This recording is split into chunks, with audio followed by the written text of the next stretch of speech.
I'm Robyn Zimmerman, and this is Talk of the Town. Gawronski is with us. He is a certified financial planner with the Barnum Financial Group. Good to see you again. It's great to be back. For your monthly visit. Yes, yeah, I enjoy these. Let's go. All right. What we're going to talk about today is the Roth IRA, right?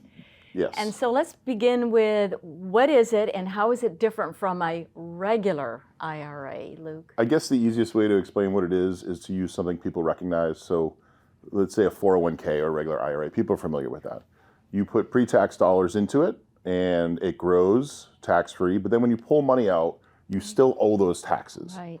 So a Roth conversion is what we're talking about today, where you take those 401ks or those IRAs and you put it into a Roth IRA. Right. So the biggest difference to remember is you have to pay taxes before you put money into a Roth.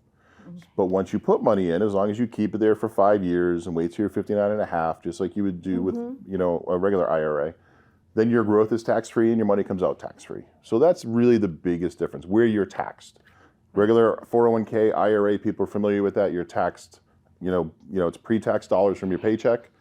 Different on the Roth or the Roth conversion. So a Roth, you have to pay the taxes before it goes in. And to me, that makes a lot of sense to do the Roth. Really, to go ahead and get those taxes out of the way. It depends on your situation. So do you have the cash flow to pay for that Roth conversion? Right. So if you're going to take your money out of a 401k and put it into a Roth IRA because you love the sound of tax-free growth and then taking it out tax-free, well, you have to pay those taxes. Do you have the money handy to pay those taxes? That's one thing. And another is, do you think you're going to be in a lower tax bracket when you retire? A lot of people think no, they're usually wrong. A lot of times you stay in the same tax bracket. But if you think you're going to be in a lower tax bracket, then pay taxes later. Right. So those are some of the things to consider. And that's what you do as a planner. You kind of work with your clients to really help them figure out which is the best approach. Exactly, because a Roth conversion is great for some people and can be horrible for others. Let's say you're going to need that money in the next 5 years, then don't do it, because you really want to make sure you can leave that money there for 5 years to take advantage of the tax codes the way they're designed to be used. So it's not a one-size-fits-all. Absolutely not, okay. No. Very good. So what other misconceptions or pitfalls might someone encounter with a Roth conversion? It's kind of, I would say the biggest pitfall is what you did, where you said, why wouldn't you do that? It sounds great. It does sound great. It sounds wonderful. But the biggest pitfalls are you don't really look at your overall financial plan. You put too much money, maybe because it's counted as income when you take money out of a 401k or an IRA. Right. So if you take that out to do a Roth conversion, maybe you bump yourself up into a whole nother different tax bracket. And now you owe more taxes on what you moved, plus all the money you made that year as an individual or a family. So that's one of the big pitfalls. People don't understand that it is considered income and that can change their tax bracket. All right, so kind of in our final minute or so, what other advice do you have for our viewers on either the Roth conversion or just an IRA in general that again, you're the expert, help us through that? My biggest piece of advice is don't act like you have a crystal ball. And it's hard not to do, because you look at the United States, 30 trillion, or almost $33 trillion in debt now, I think, as of this morning, almost 34.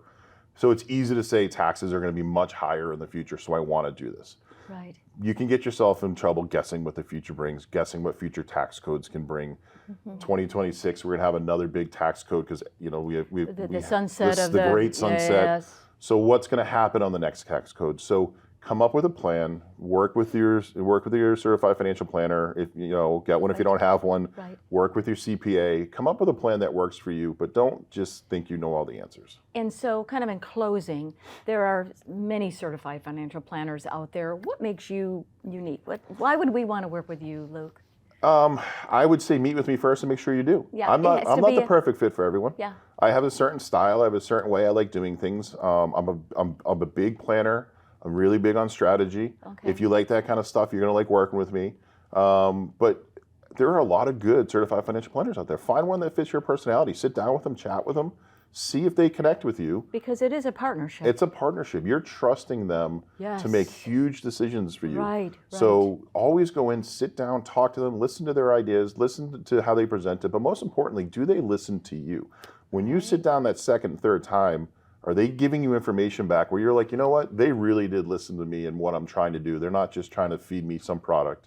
So that's Very the advice I'd give. It's go Greg. sit with them, see if you click with them like any other relationship. All right, Gawronski with the Barnum Financial Group. Thank you so much, Luke. Thanks for having me. Good to again. see you.